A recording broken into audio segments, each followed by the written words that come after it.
Hey guys, it's Kevin Powell. Welcome back to the podcast. I love talking to bands, and I love this year's lineup for Incarceration Fest. Man, I have talked to a lot of bands, and it's been just a blast.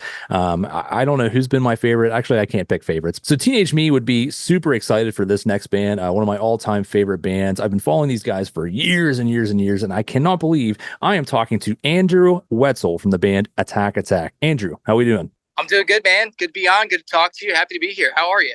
Dude, fantastic. We were texting a little bit ago, and man, I can't understand. Ink is crazy. It's so busy, and I'm getting emails left and right from bands and promoters and management and this and that. And you guys are just straight down to earth, and you're like, "Hey, I'm available in a little bit. You want to do it?" I'm like, "Yes." So thank you for allowing me for this interview. First of all, how does it feel to be playing Incarceration for 2024? I mean, it's pretty sick. It's I don't know. It's our first like major Ohio festival appearance since the band came back in 2020, late 2020. So it's definitely Ink is kind of a mainstay in that part of the world, and I think probably the last thing we did in that realm was it was still called Rock on the Range, but a lot of you know it as Oh Sonic yeah. Temple in Columbus, and I think we did that in 2012. So I mean, it's been a lot of years. So we're definitely extremely excited, and we're ready to bring it, man.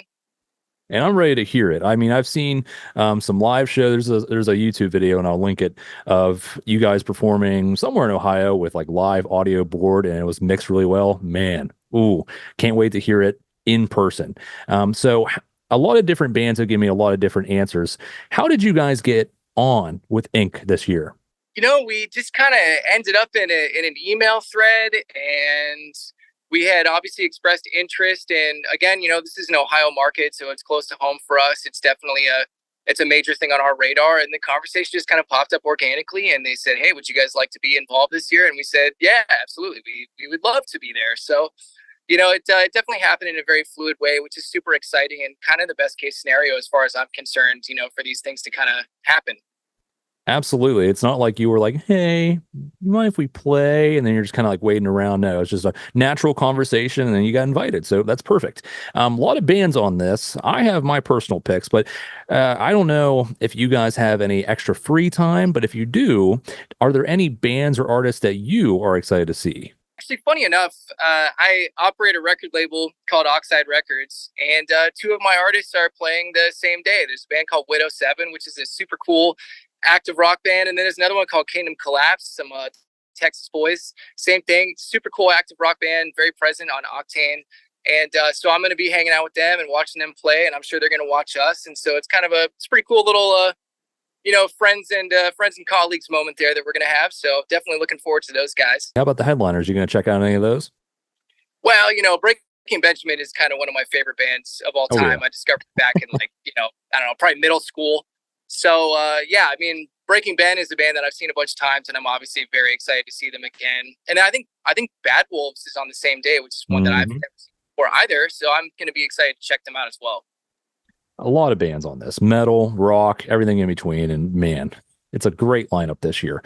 So you guys have been around a while. You've been playing for a long time. You have this big festival coming up. How do you prepare for a festival on this caliber size? Great question.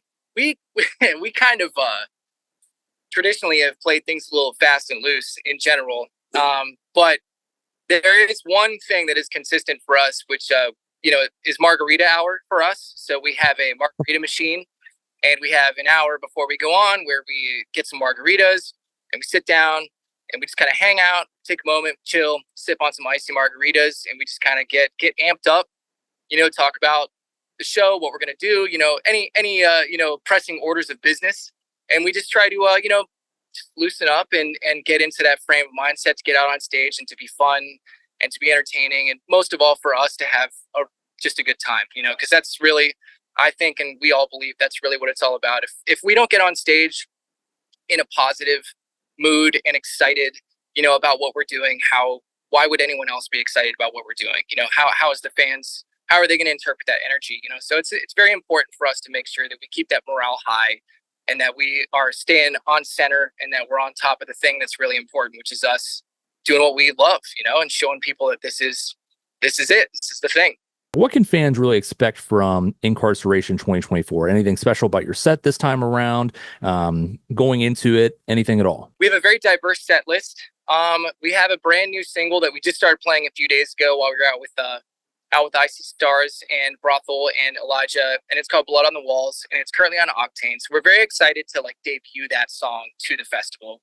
But we got a lot of old stuff too, man. We got some, we're gonna be playing Stick Stickly and Bro Ashley's here. We got some stuff from the self-title. We'll be opening with AC 130. So you can definitely expect a very diverse, reaching set list from us that's gonna touch all the points that have been major in our career, and we're just gonna bring as much heat as we can to the stage. Right now, I'm talking to Andrew Wetzel from Attack. So, Andrew, I want to know, we're going into the band a little bit now, moving out of Ink, moving into the band. What really brought you guys back? I remember the farewell tour, last show in Pittsburgh, Pennsylvania, forever ago. What was the driving, let's give it another shot? What happened?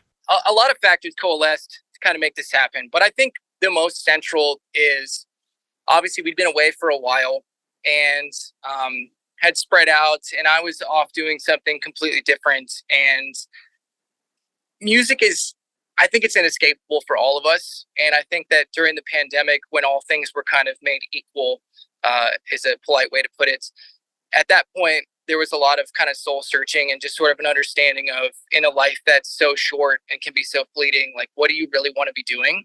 And what is, what's worth it? And I think for all of us, it's just, music is that thing. And I hate to sound kind of corny about it, but like, it really is true. It's just, I had a point myself where I just kind of realized I was off doing something else, and it was going really well. But every day I just realized that I didn't want to be doing that. Music is what I want to do. It's what I'm passionate about. It's what I love. It excites me. It fascinates me. It's a lifetime thing. And I really think that's at the core of why we're here today and why we're going to stick around. And for people that didn't know, you weren't just like not doing music during that time either. You were doing music with Nine Shrines. Am I right? Yeah. So Chris, my singer now, he and I were in Nine Shrines, and we actually, we finished a tour. I think it was in like the spring of 2019, I think was the last one we did. And kind of at the end of that was a point where I sort of reached this jumping off point of, maybe this isn't working, maybe I should do something else, whatever. And I did. I just kind of made peace with like, well, I had my moment, and I did it, and it was awesome, but maybe it's time for me to go off and do something else. And I did. And it was just I was sort of ironic. It was at that time we all spread out and went off and did other stuff, especially the guys in Nine Shrines, who were still super close with all of them. But we all kind of found our way back into music. Like I work with Andrew Bayless. He's a producer. I live in Nashville because of him now. We work together. I work on his day-to-day management team. Evan, the other guitar player, he's also just moved to Nashville. He's producing and he's working with a ton of cool stuff. And so music just kind of like found us and just kind of brought us all back in again. And you guys released those EPs. You started with Joey Sturgis, and did you stay with Joey Sturgis for the Dark Waves one, or was that somebody else? Yeah, Joey did Dark Waves. Okay. So I've asked bands during this, getting ready for Ink. Usually when big festivals like this come out and either a band comes back or they're announced, and it's been a little while since we've seen some new music. Obviously, you guys are putting out new music. We have 3 singles out right now. What are these 3 singles a part of, or are they just singles? What's the plan with music now? At this point, we've done, since we did the first EP back with Joey called Long Time No See, and then we had Dark Waves, that EP, which we wrapped up last summer and did a tour for. These new singles are part of another EP. And we were kind of experimenting with singles. A lot of it was, when the band first came back, I had always wanted to have my own record label and be able to work releases that way. So I saw Attack as a golden opportunity to be able to just jump into that and go just all the way, and to just not worry about it. Cause it's like, cool, if I mess this all up, it's my band, so I'm not ruining someone else's career, by being wrong. It's just mine. But we've been able to test a lot of things and to really experiment with sounds and everything else. And so, yeah, we got a third EP coming.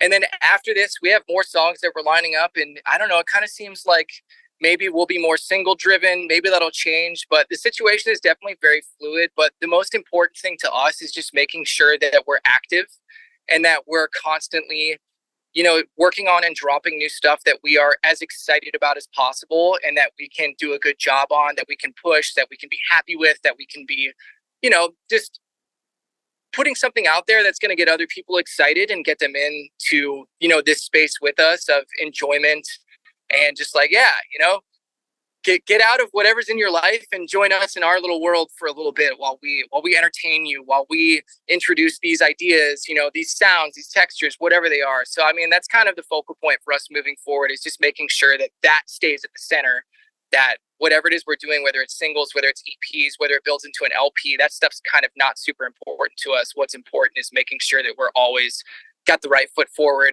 that we're excited, that we're doing something that we're passionate about, and that's what we can show people. The music industry has definitely changed over the years, and I always tell people there's no rules. I mean, if you're not on a contract, you're not tied to a label, you can kind of just do whatever you want and you have fun doing it. Obviously, things have changed since the early 2010s to now with you guys. What's the writing and recording process look for you guys today? Well, you're definitely right. The rule book is long gone, and the landscape is changing extremely rapidly, and that's something we try to be really observant of, to make sure that we're not setting goals just to set them, just for things to look away because we think it should. So as it comes to the writing process, we're trying to prioritize that and put it first, and to make it as fluid and organic as possible. So I mean, most of the time it's right now, I mean, I have Chris. He just kind of flies down to Nashville to hang out with me, and maybe I started working an idea, maybe he started working on one, maybe I started something with Bayless or somebody else, and we'll get a cool start, and then we'll just be like, all right, sweet, how quickly can we get everybody locked in and get everybody here and flesh this out and make it happen. So it's definitely just sort of prioritizing those creative hours and the times when we're feeling like, oh, that's a really cool idea, how fast can we finish it, right? How quickly can we get this done so that we don't lose it. That's just kind of our main priority right now. And all four of you guys have, separate lives too. So I'm sure all of you are very busy outside of Attack Attack. What do you do to stay busy outside of Attack Attack? Yeah, well, like I said, I manage and I have my record label, so I'm all music 24/7. And outside of that, the most important thing in my life is, my wife and my marriage, and making sure that stays on top, and that I don't overcommit myself, to music and staying into it. Cause I say 24/7, but really now I'm trying to keep it 40 hours a week, 5 days a week, and challenge myself to find that balance, because that's something that I think it's easy for us to get carried away with, just really chasing after this thing, and not being observant of our time and like your health and your sleep and your relationships. And like, have you seen your family? Like, when was the last time you talked to your family? And, that stuff's all extremely important. But, so for me, that's my number one thing right now, is just staying on music as many hours as I can without having to sacrifice anything in my personal life, and making sure that I'm, I want to be doing this a long time. I don't want to burn out. I don't want to have bad things happen. And like, it's exciting and you want to grab it by the tail and like, and just rip it. But you gotta use you need to use caution, and you need to meter yourself a little bit and make sure that this is a long-term thing. It's a big, long game, and there's no reason to rush. Like, just get it right and do it the way that things are meant to work out. Dude, it's so easy to fall into the grind mindset and just kind of ignore your mental health, your physical health, and just kind of go. And then, wow, I haven't slept in a while. Wow, I haven't ate today. It's like, you're exactly right. So perfect answer. Thanks for sharing on that. Are there any future plans that you're allowed to share for Attack Attack that you are like, man, I am excited for this to happen?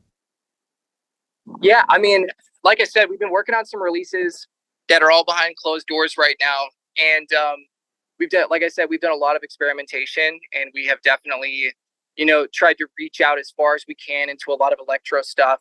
We've also done some more kind of down the middle, more radio driven, more traditional stuff. And so we've just been experimenting, and our newer stuff is a bit of a departure. I think we're starting to find like our pocket. And so we're trying to figure out how to get back to the thing that really made the band special, which was this very chaotic song structure. Lots of, conflicting textures and sounds, and finding a way to fit them together in a way that is unique to us, and that's most importantly fun for us, and that just keeps that energy. And so the stuff that we're sitting on right now, I think that we are the closest we've ever been to that. And they're very high energy. They're definitely very crowd driven. They're meant to be played on stage. They're all about the hooks of all kinds. There are a lot of competing textures and cool sounds, and like lots of electronic influence. So I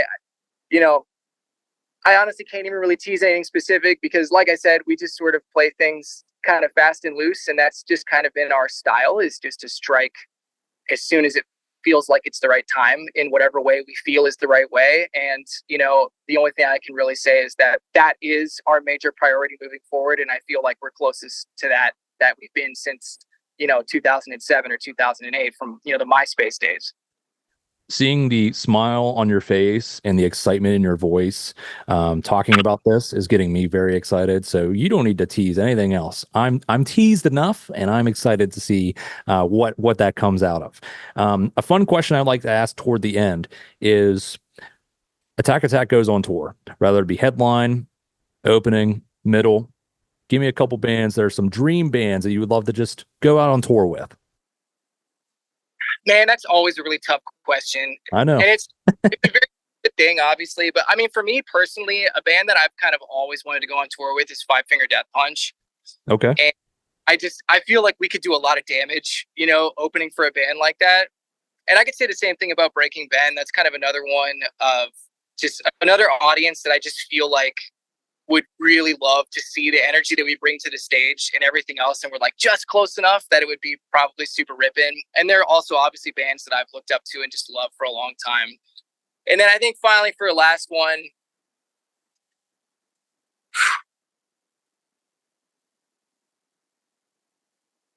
I mean, I know Chris and I are definitely major fans of Hell Yeah.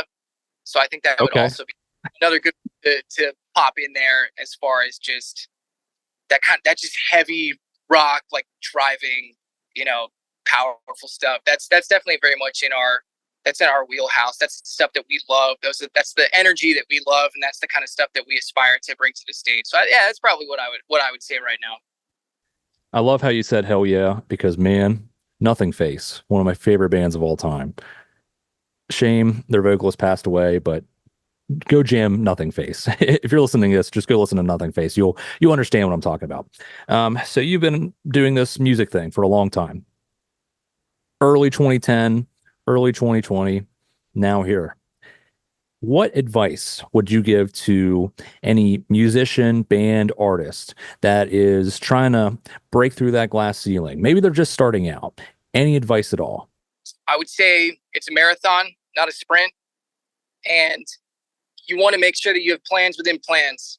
Things are not going to go the way that you want them to go. You're going to continually be hit with, honestly, weird setbacks, things that don't even make sense. I mean, it's going to feel like at some point the entire universe is trying to discourage you. And I just want you to know that's normal.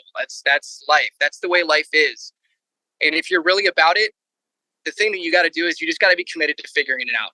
Whatever it is, whenever it is, however it is, find that patience. Find that peace of mind, buckle down on what you know is absolutely right. Make sure that this is definitely what you want to be doing. And if that's true, if you reach a place where I reached, where it's just, I don't want to do anything else. Like, this is what I want to do. When you reach that center point, that makes it so much easier to fight all these battles, because then they become so much more temporary. So just always keep your eyes on the horizon, and just don't wash out. This is a long, long game. And things can go really poorly. There are tons of great examples of bands in history where, like, maybe they should have broken up. They went through years of just nonsense and feeling like they're, swimming against the riptide. And then one day it breaks. And it breaks because they stayed in it, because they stayed on it, because they stayed true to themselves. And they knew, this is what I want to do, and I'm going to figure it out. I ask that question for every band at the end of the interview, and I always get a different answer. Love that answer. Thanks for sharing that. I'm sure fans and bands and artists will appreciate that. Any final words you want to say to fans? I mean, just thank you. I can't thank any of you enough, and I can't tell you what an experience it is for me. After I signed my first record deal in high school, like, I went from just being a high school band kid to just getting in a van and going on the road and just taking everything the world had to throw just right on the chin, along with my, the rest of my guys next to me. And after all these years, being able to still just show up to cities so far from where I live and to have people have such a good time and to see smiles on their faces because of what we're doing is truly, it's a magical and special thing. And I just want you to know that all of us cherish that so much, and it's so special to us. And I know a lot of people say your support means the world, but it does. It really is the thing that we live for, and feeling that energy and that feedback from you is really what keeps us motivated and keeps us wanting to go. And so thank you, and we love you. And we're so excited to share all the things that we have in the future with you. That's Andrew Wetzel from the band Attack Attack. Man, these guys, they've been around a long time. They got old music, they got new music, and they got even more music in the works. They're going to be playing at Inkcarceration Fest Friday, July 19th. We're looking at 5 p.m. on the Infirmary stage right after Vela Maya. So make sure you're there. Make sure you're having a good time. Pick up some merch and get ready for more Attack Attack on the way. Thank you guys for checking out this episode of the podcast. Appreciate it as always. We'll see you guys next time.